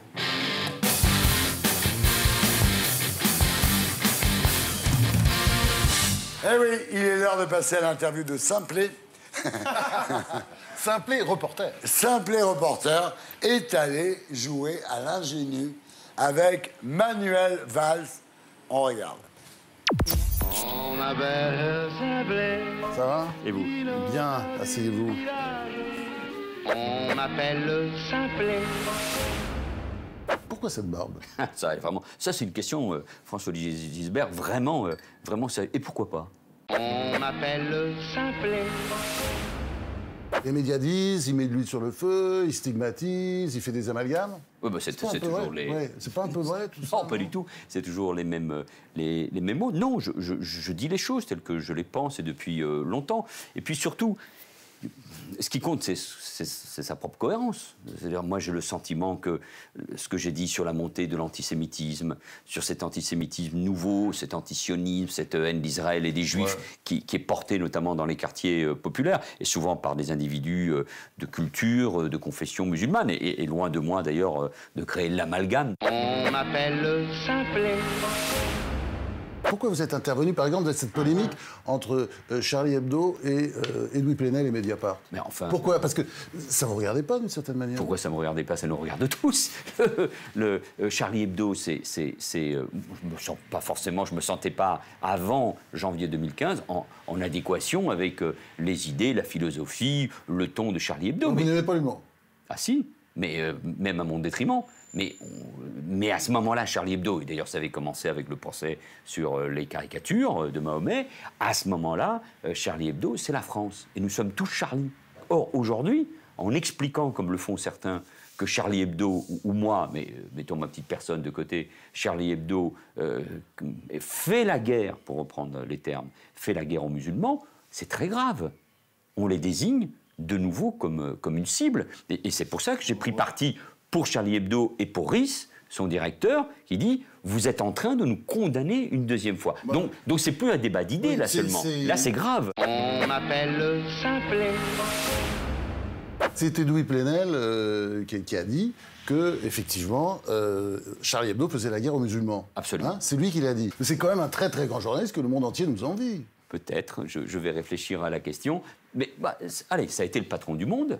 S'il y a un fou d'extrême droite ou d'extrême gauche qui dit que Charlie Hebdo fait la guerre aux musulmans, au fond, ça passe. Mais quand c'est un intellectuel, quand c'est un journaliste, quand c'est quelqu'un qui a de l'influence, qui est prescripteur, qui explique cela, lui qui a écrit en plus un livre pour les musulmans, mais quand il fait ça, c'est lui précisément qui enferme les musulmans dans une seule et même logique. Et c'est ça qui est insupportable. Donc ce débat n'est pas un petit débat. On m'appelle Simplet. Non mais me comparer à des néo-socialistes, soyons sérieux, c'est-à-dire Déa et Marquet, qui quittent les SFIO de Léon Blum dans les années 30 pour fonder ce qui sera un parti fasciste. M'accuser, moi, qui défend la République, la démocratie, la laïcité, qui suis en première ligne dans le combat contre l'antisémitisme, qui me suis battu contre Dieudonné. C'est d'abord insupportable sur un plan personnel. C'est le débat. C'est une insulte. Oui, mais si le débat consiste à vous traiter de fasciste, à vous traiter de nazi, à ce moment-là, il n'y a plus de débat. On m'appelle Simplet. Il y a la solitude aujourd'hui, c'est-à-dire vous aviez tout, vous étiez au centre du pouvoir, et puis aujourd'hui, je sais pas, vous êtes obligé de coller vos timbres vous-même, quoi. Bon, il n'y a aucune solitude, heureusement, parce que j'ai un entourage, Anne, j'ai mes enfants, j'ai des amis, pas forcément dans la politique, heureusement, j'ai mon équipe de parlementaires, je suis dans un groupe parlementaire, il n'y a aucune solitude, c'est différent, mais je crois que ce qui est beau d'ailleurs de la vie politique. Oui, comme si vous recommenciez à zéro. On recommence d'une certaine manière, oui, c'est vrai, il y a une forme de Sisyphe là dans cette histoire. C'est pour quand la fin de la traversée du désert ? Et moi, j'ai pas l'impression d'être dans un désert. Je suis dans un autre moment de mon parcours politique, mais c'est tout aussi passionnant. Et puis, regardez, vous m'interviewez. Si vous m'interviewez, c'est que j'ai peut-être encore quelque chose à dire. Merci, monsieur Valls. Merci, cher monsieur. Bravo, Franck-Olivier Gisbert. Alors, est-ce que Manuel Valls vous a convaincu ? Je pense qu'il a toujours un avenir. Ouais. Je pense qu'il a même plus que jamais un avenir. C'est-à-dire c'est quelqu'un, vous voyez très bien comment il est, c'est-à-dire solitaire. Hein. Il est, en même temps, il garde une classe folle. Il n'en veut à personne. Il recommence à zéro. Et surtout, il est sincère, ça passe là-dedans. Bon, moi, je suis arrivé avec mes questions à la con, là, de journaliste débile. Tu peux le dire. De journaliste débile. Et en fait, non, mais il n'a jamais été désarçonné. C'est-à-dire, à ma grande surprise. Directement. À ma grande surprise, parce que les défaites, ça peut faire du bien en politique. À ma grande surprise, il rigolait. C'est-à-dire, il se marrait, il a tout de suite vu, puis il rentrait dans le jeu. Donc, je pense, en plus, je comprends très bien la réaction de Raquel, qui n'arrêtait pas de râler en regardant le truc. C'est qu'au fond, c'est le grand ennemi de Jean-Luc Mélenchon. Pourquoi ? Parce que lui, c'est l'homme de la République. Il va défendre la République bec et ongle. Mélenchon, c'est pas l'homme de la République. Mais non, mais bien sûr, je dis simplement, Mélenchon, il a un problème avec sa gauche. Sa petite gauche, extrême gauche raciste. Oui, la députée, là, on connaît tous, enfin tous ces gens-là. Il a un petit problème. Il a un problème. Lui, Manuel Valls, je pense que on prend tous les paris qu'on veut. Il va revenir. De toute façon, ces gens-là ne meurent jamais. Et là, il est en pleine résurrection. Oui, bien sûr. Attends, Sarko... Il n'y a aucune raison que Manuel Valls ne revienne pas. Oui, parce qu'il a quand même un peu plus de talent que Sarko. C'est pas difficile, il faut dire. Oui, non, tu peux pas dire ça. Ah oui. Ah non. Oui. Non, mais là, il a une tenue, il a de la classe, arrêtez. Non, alors, William, non, là. Non, je pense que Sarko a au contraire plus de talent que Valls. Oui. Ceci posé, mais il n'a pas de classe. J'ai une très grande estime pour Valls. Je crois qu'il a largement payé le prix de son courage politique, notamment dans son combat contre l'islamisme. Je l'ai rencontré mercredi soir, moi. Je peux vous dire que la défaite ou l'insuccès lui a fait beaucoup de bien. C'est plus le même type. C'est plus le même type. Et je suis certain qu'il a l'avenir devant lui. Et on le caricature honteusement. Il aborde de front tous les sujets qui fâchent. L'antisémitisme, l'antisionisme et l'islamisme. C'est normal qu'il ait pris tous les coups dans la figure et que le type soit encore debout. Moi, je lui dis chapeau. C'est Saint-Sébastien. Valls, même pas peur. Même pas peur, c'est ça le problème. Non, puis il est courageux quand même, Raquel. Ce qui me frappe, c'est que... C'est quoi la méthode Valls ? La méthode Valls, c'est... Il y a le mouvement contre la loi El Khomri. Il va dire, tiens, est-ce qu'on ne pourrait pas interdire le voile à l'université ? Son job, ça a toujours été de créer artificiellement en fait, des débats sur le terrain religieux, alors qu'il y avait des vrais débats dans la société sur le terrain de la pauvreté, des inégalités, des injustices. Son job, ça a toujours été comme ça, c'est son modus operandi. Et là, moi mon pari, après, j'ai peut-être tort, Mais moi, je pense qu'il est là, récupéré par le système macroniste avec BRP derrière qui se dit « Ah ben oui, parce qu'il n'a pas tort, évidemment. » Là, on parle des ordonnances Macron, les Paradise Papers, la suppression des APL, tout ce que vous voulez. Ah ben évidemment, on a un Valls, on le sort du formol pour faire la même chose qu'il a toujours fait. Juste un mot, il te paye pour dire ça? Non. Il te paye pour dire ça? Shkoun. Natacha. L'islamisme et le terrorisme sont des sujets absolument cruciaux. C'est pour ça qu'il ne faut pas les hystériser. Et autant Manuel Valls dit parfois des choses qui sont vraies, qu'il est le seul, hélas, à dire, autant prononcer des mots comme « il faut qu'il rende gorge » ou ce genre de choses me semble parfaitement dommageable. Et il n'aurait pas dû monter au créneau dans une affaire où Plenel l'a fait rentrer juste pour détourner l'attention. Plenel a fait ça pour construire un duel, pour éviter de répondre sur ce qui était inqualifiable, qui était la façon dont Plenel avait jeté en pâture Charlie Hebdo. Et je ne pense pas, hélas, que Manuel Valls rende totalement service à Charlie Hebdo en prenant cette posture-là, en jouant le seul contre tous. C'est-à-dire, non. En revanche, Natacha, sur l'affaire de Charlie Hebdo, moi, il y a quelque chose qui m'a choqué. Aucune personnalité politique n'est intervenue pour protéger, pour défendre un journal qui est victime. C'est pas vrai. C'est pas vrai. C'est pas vrai. C'est l'inverse. Je veux dire, voilà, il a sauvé l'honneur, de la classe politique, Et c'est pour ça si on pouvait finir une phrase, j'allais terminer en disant, il est bien dommage qu'aucun homme politique n'ait pris parti pour Charlie Hebdo. D'accord, pour son intérêt personnel. Mais tout le monde travaille pour son intérêt personnel. Ce procès d'intention. Excuse-moi, Natacha. Simple, il est là. Sans du village. Tout comme un agneau. Maintenant, il est l'heure de changer de disque. On passe au blind test de l'actu.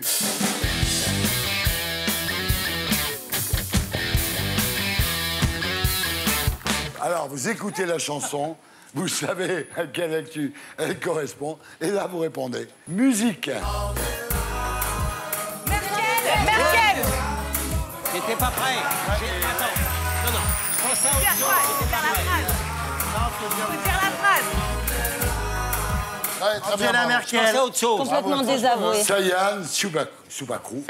Sayan Soubacrou. Chanson à ne jamais faire écouter à ses enfants. Voilà, Donc Merkel qui n'arrive pas à constituer un gouvernement, c'est ça la ça. Voilà, c'est Angela Merkel qui n'arrive pas à constituer un gouvernement, ce qui est un problème pour notre bon président Macron. Voilà. Musique. Les 70 ans du mariage de la reine avec le prince.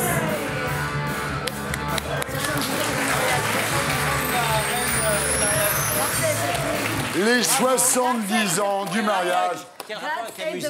Bah, God Save the Queen. Musique.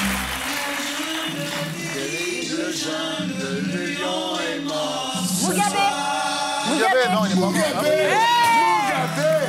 Absatoussi, bravo.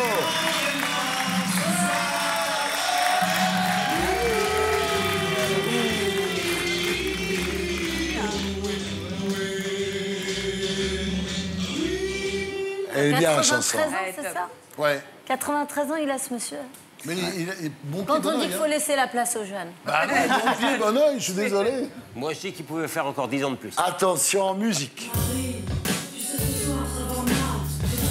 Le compte bancaire. Et voilà, bravo. Goldmanel.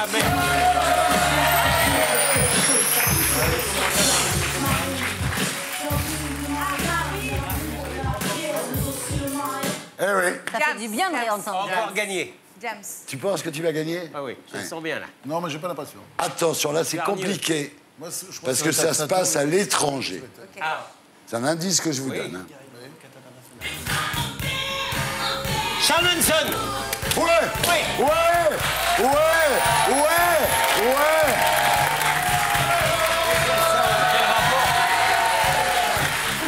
Charles Manson.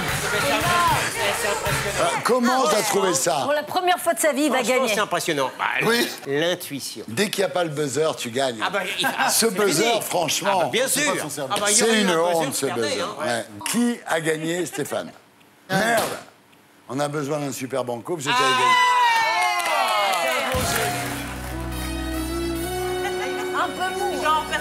avancez, avancez.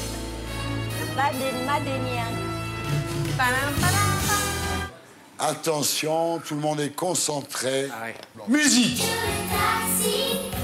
Hubert. Le piratage. Ouais. Le piratage.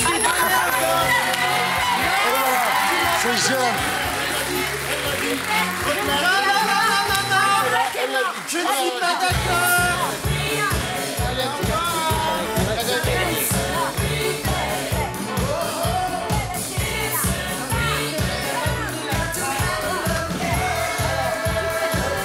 Didier Froli est calé. On regarde le replay. Musique. Hubert. Le piratage. Ouais. Le piratage. C'est à tout, bravo.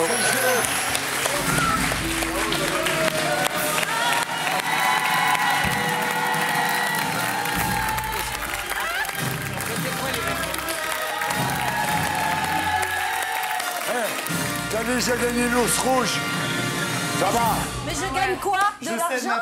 Tu gagnes mon estime et c'est beaucoup. Et voilà. C'était les Terriens du dimanche. L'émission qui vous aide à vous faire une opinion. Merci à ceux qui m'ont aidé à faire cette émission. À commencer par Stéphane Simon. À samedi.